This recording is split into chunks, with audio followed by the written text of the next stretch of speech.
aloof roommate is physically linked to my water cup. I twist the cap and he groans. I take a sip and he licks his lips. But when I poured bubble tea into it and took a few hard pulls on the straw, he lunged at me and snatched the cup away. Don't suck. My cheap plastic water bottle hit the dorm floor and shattered. Great. My roommate, Sebastian, slid a drawer open and pulled out a cup. Here, take this. It was a glass tumbler. High quality stuff. It had these transparent purple lavender flowers swirling around the glass. The lid had a small, tight silicone hole tailored for a straw. It looked brand new. Pristine. I was honestly a little shook. Thanks, man. He avoided my eyes, turning his back to me to focus on his gaming rig. I carefully twisted the lid open. Immediately, a suppressed, low groan came from Sebastian's direction. I poured some warm water in and took a sip.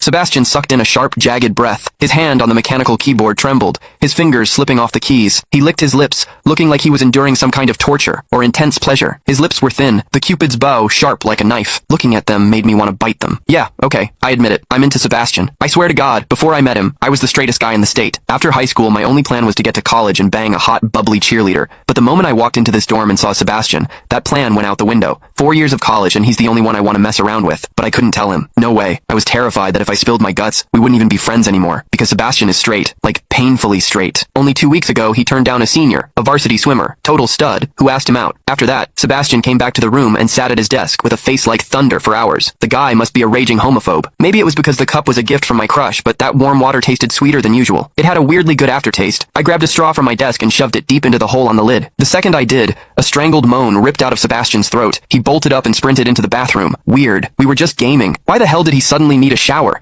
He didn't even grab a change of clothes or a towel. My hearing has always been too good for my own good. Through the thin bathroom door, I heard whimpery, muffled sounds. Soft, hot, suppressed. As a dude, I knew exactly what that sound was. He was jerking off. When I get horny, I usually wait until lights out and hide under the covers like a rat. But Sebastian, it's the middle of the damn day and he just goes for it? Talk about high testosterone. Sebastian is gorgeous. He's got that cold, don't touch me vibe, but his eyes are sharp, almost like a fox. He looks like a priest who's secretly a sinner, tempting as hell. I've heard people say his smile is killer, but I've never actually seen it. Sitting there, I couldn't help but picture what was happening behind that door. That aloof, icy face flushed with heat, his lean, muscular body, the veins popping on the back of his hand as he gripped himself. Does he keep that cold expression even when he's beating his meat? My thoughts were getting way too dirty. My face felt hot. After a long time, I heard a final, guttural grunt from the bathroom. The door clicked open, and Sebastian walked out. His face was bright red, a sheen of sweat glistening on his forehead. There was a visible tooth mark on his lower lip where he'd bitten down too hard. He walked straight to his wardrobe, grabbed fresh clothes, and went right back into the bathroom. Then the shower turned on. Okay, now he was actually cleaning up. The mental image of him panting in there made my throat dry. I grabbed the glass tumbler again and chugged a few large gulps. The water in the bathroom stopped, then started again. It took him forever to come out. When he finally did, he looked at me with this weird, resentful glare. Click the link in my bio to get the full story for free.